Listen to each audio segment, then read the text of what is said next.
Sorry, hindi ko na kaya. Aalis na kami ni Janelle. Almira, saan ka pupunta? Makikipagkita ka kay Galon. Ate Eloisa, huwag niyo kayo isusumbong, ha? Dalian mo, bago magising si Ate Amanda. Gabi, bumangon ka dyan! Ang asawa mo tumatakas. Bilisan mo! Galo!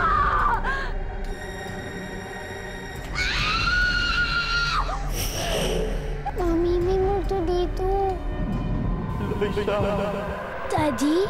And who's this pregnant woman here? Amanda, this is Janet, my second wife. Siya ang bago mong mama. Hindi ko matatanggap ang babaeng yan dito. Nagpakita sa'yo kagabi ang mama ko, di ba? Dahil galit siya sa'yo.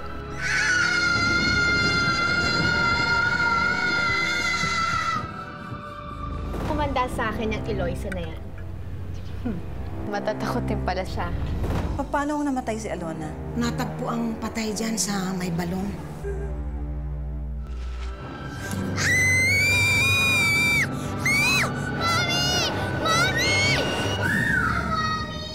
Eloisa!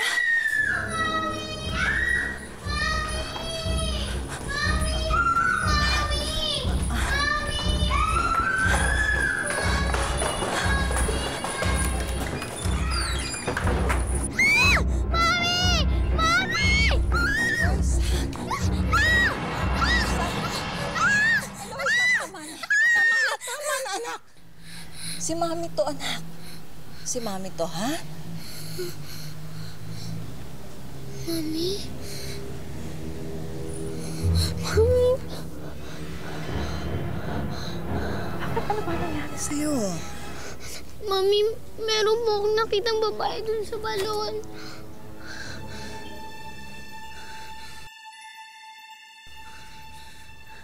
Anong babae? Ang tagal nang hindi ginagamit yan eh. Yung babae po nasa portrait, yun po yung nakita ko sa balon.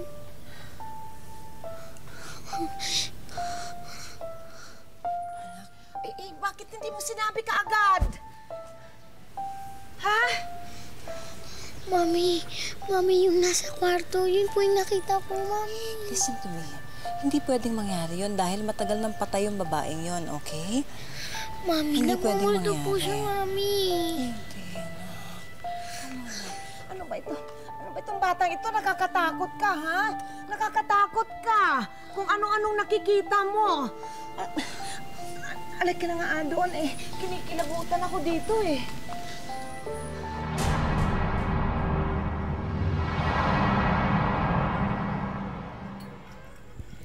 So, where is your new wife, Papa? Pinapakalma lang yung bata. Kasi takot na takot eh. I heard nagpakita daw si Mama. Yun ang sabi ng bata. Pero, nakakapagtaka. Bakit ngayon lang kaya nagpaparamdam ang mama mo? Kasi, ngayon lang nagkaroon ng dahilan para magparamdam siya. May pumulit na kasi sa pwesto niya eh. Hindi siya nawawala sa pwesto. Wala nang mama mo, Amanda. Patay na siya. Hindi siya mamamatay kung hindi niyo siya pinalayas, Papa. Enough. Kaya nagmumulto ngayon si Mama. I said enough!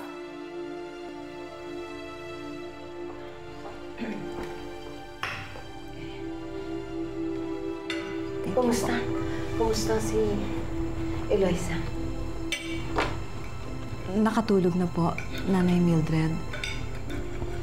Pinainom ko na ho ng gamot. Nakakaawa naman yung bata. Nakatulog na hindi man lamang nakakain. Oo nga, kawawa na po siya. Paano kasi nakakita ng multo eh? Pero alam niyo, kahit ako, pag ako nakita ng multo, naku, matatakot ako. Amanda! Okay, I'm done.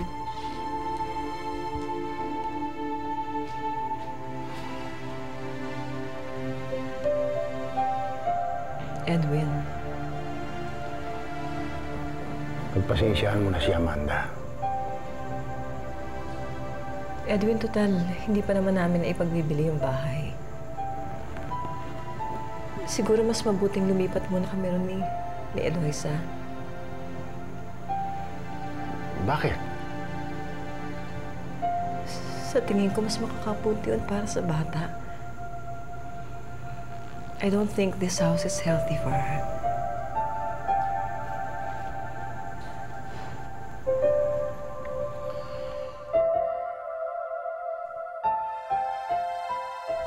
Sa susunod na makakita ka ng multo, tawagin mo lang ako.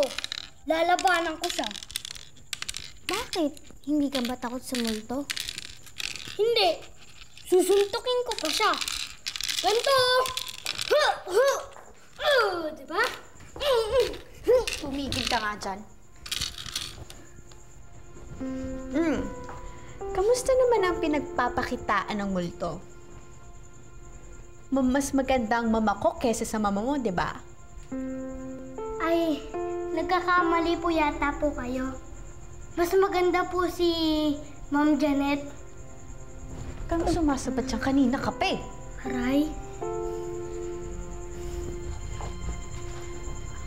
Sandali. Halika nga dito.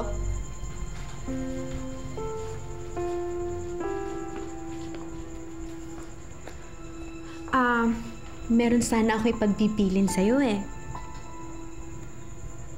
Ano po yun? Pwede pakisabi sa mama ko na mahal ko siya. Pero, paano ko po sasabihin yun? Pag nagpakita sa'yo ulit ang multo ng mama ko, humanda ka. Kasi alam mo, magpapakita siya ulit sa'yo. Mamayang gabi. Di ba yun ang sabi ko? Tama ako, di ba? Magpapakita sa'yo ang multo ng mama ko. Amanda.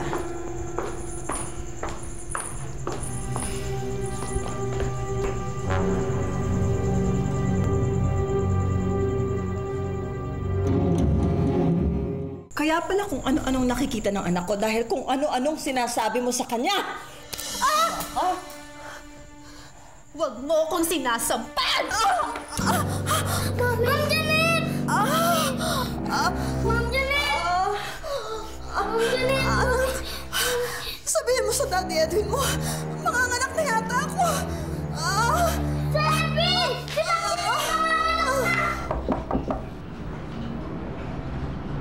Mami, ito na po ang baby niyo.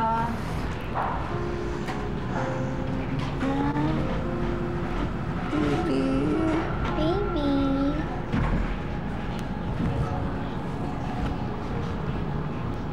Thank you. Thank you. Ganda-gandahan. Manang-mana sa'yo. Ito na ang bago mong kapatid, Eloisa. Ma'am, ano po pangalan niya? Almira. Almira ang itatawag ko sa kanya. Maganda. Bagay sa kanya. Almira? Ako ang ate mo. Pinaayos ko na rin yung nursery room niya.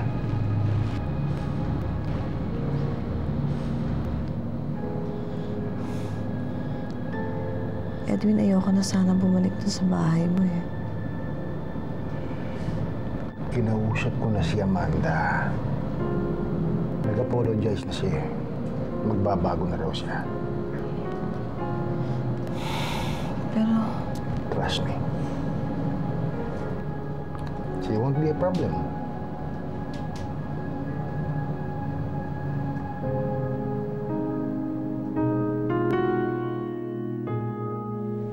Oh, hindi mo ba dadalawin yung baby sister mo sa ospital?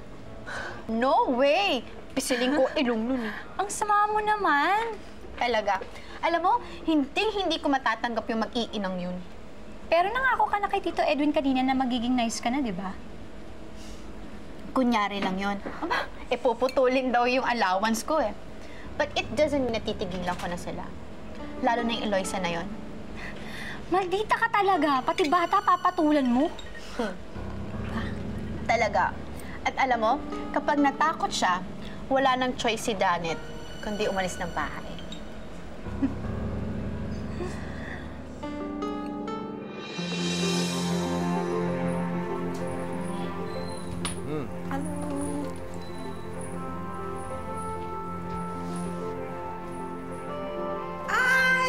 Nandito na ang baby! Patingin, patingin! Cute na cute! Cute na cute! Wow, talagang cute ang baby. Patingin nga ako? Wow naman! Pwedeng pakarga sa baby? Amanda, Tita Janet, ano ka ba? Marunong po akong kumarga ng baby. Sige na, please. Okay. Baby! Ayan, wow naman! Ang ganda-ganda, oh! Mano sa atin! Baby!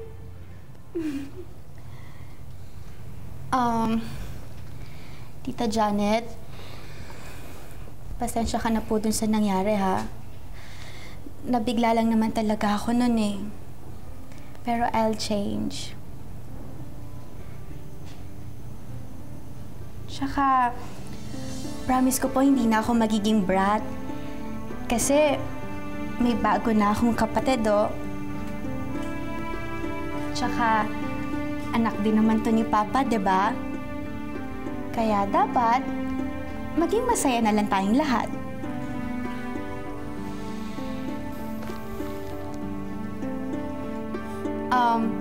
Sige, punta mo tayo sa nursery. Samahan mo ako.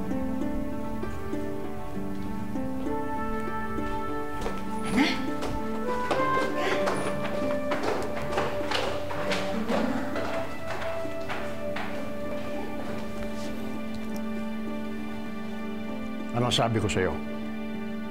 Magbabago rin si Amanda, di ba?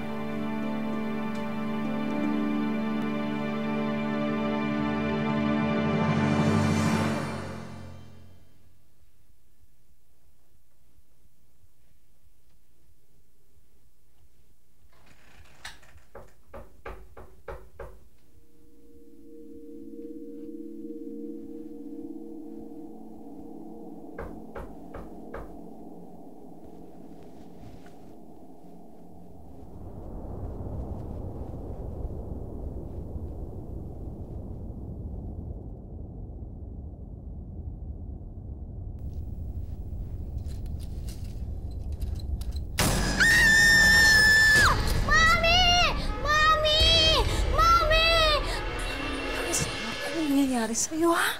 Mami, nakita ko na naman yung multo. Anong nangyayari? Nakita ko na naman po yung multo. Ha? Sir Edwin, bakit nagpapakita si Ma'am Alona? Ano kaya ang ibig niyang sabihin? Bakit hindi mapalagay ang kanyang kaluluwa?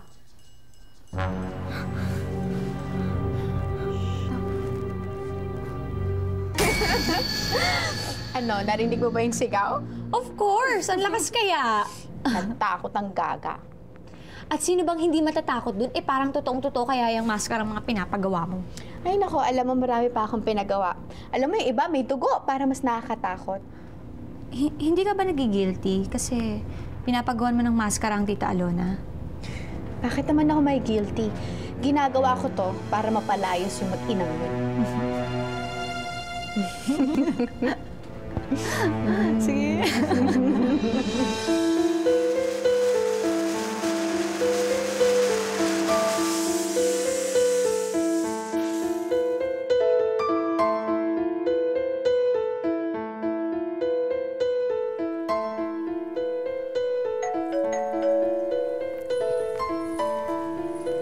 Irene, may tao yata sa labas. Opo, ma'am. Bubuksan ko na po.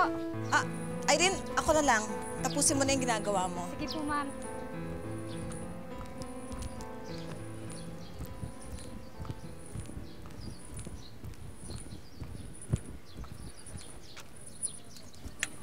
Magandang umaga po. Magandang Kaibigan umaga. po ako ni Amanda. Nandyan po ba siya? Wala siya eh. Ganun po ba? Pakibigay na lang po ito sa kanya. Salamat po.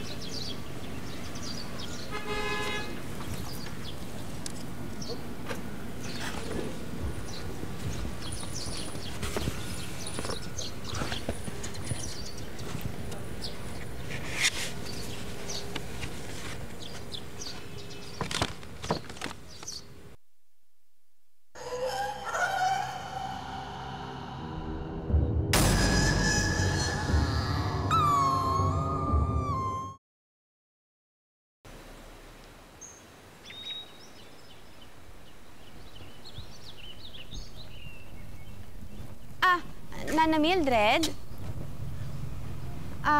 Nasaan po si Mariel? Ay, nakita ko. Ngayon lang. Doon nagpunta sa tool shed. Sige po.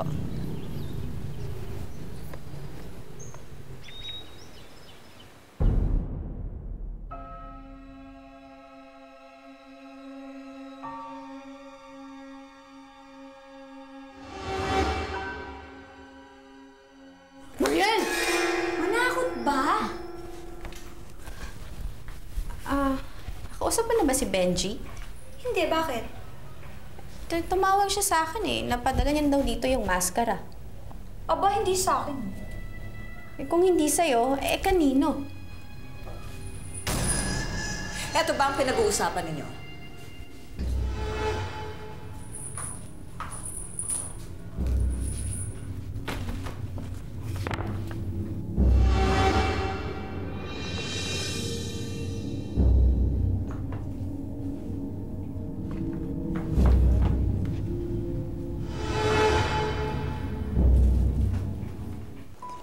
Baby Almira. Hello. Baby Almira. Hello.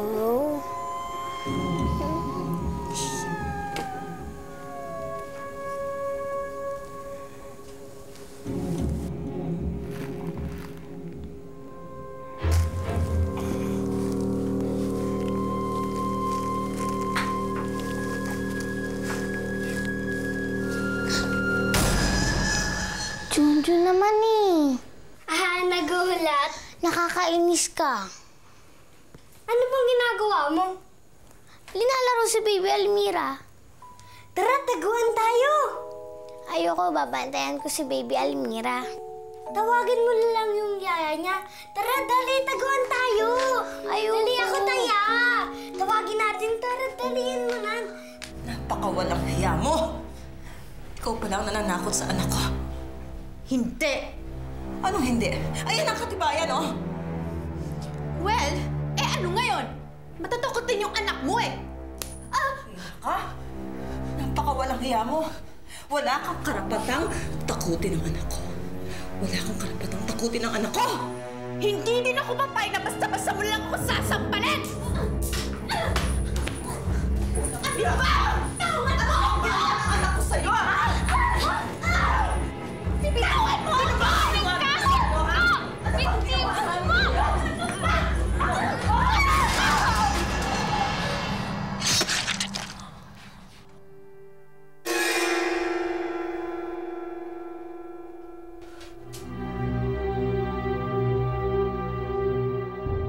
Pagbilang kong 10, nakatago na kayo.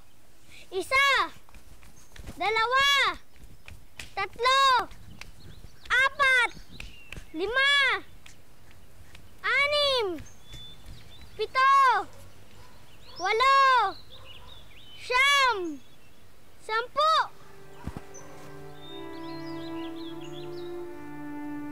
Hello, Isa.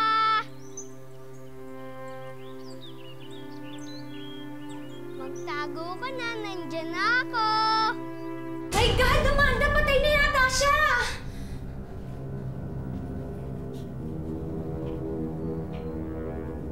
Patay na yata siya! Anong gagawin natin?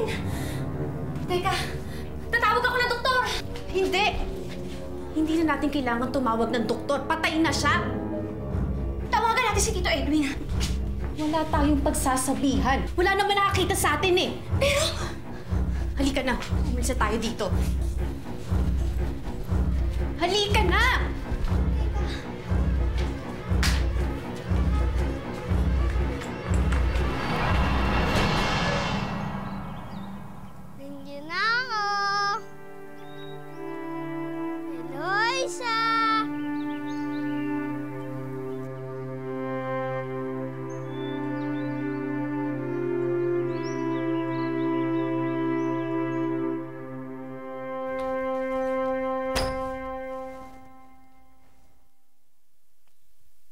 Eloisa, nandyan ako! Eloisa, nandyan ako! Eloisa, nandyan ako! Eloisa, nandyan ako! Eloisa, nandyan ako!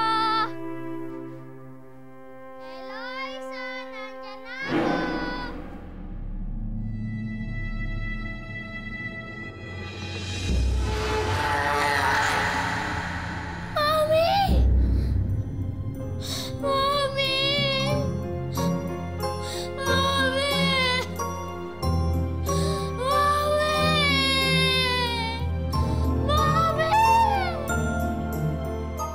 Nung marodoman nyo kanina, pumasok sa tool shed ang anak niyo si Amanda.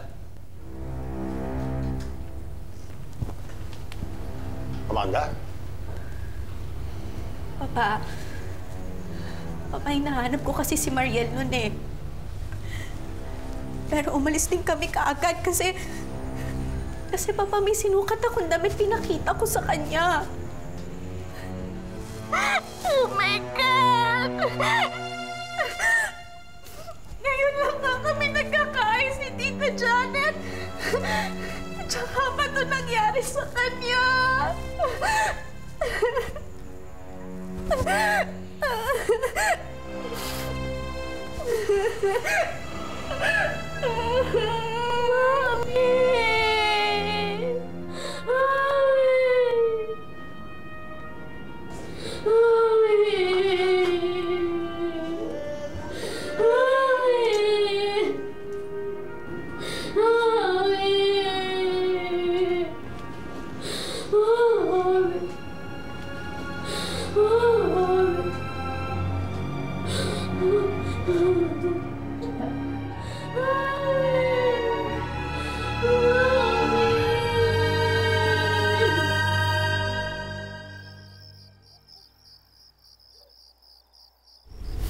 Sige pa, magpahinga na kayo. Amanda. Pa? Halika, anak.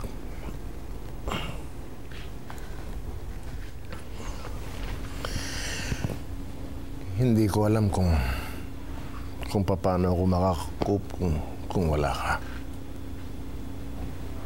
Salamat. Thank you so much.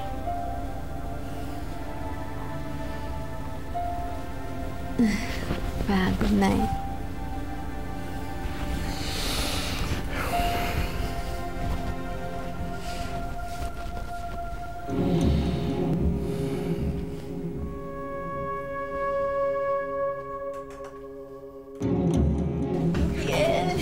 Bakit ang saya-saya ko? Bakit? Sa wakas, kinailangan ako ni Papa. Sa wakas, naramdaman ko kailangan niya ako.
Si Eloisa ba yung nakita kong tumatakbo? Oo eh! Kung ano-anong nakikita ng bata eh!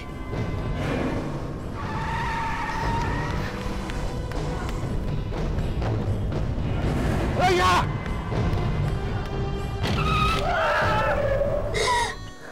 Nana Mildred, bakit ka binuksan? Ate Eloisa? Patigilin ulit sila.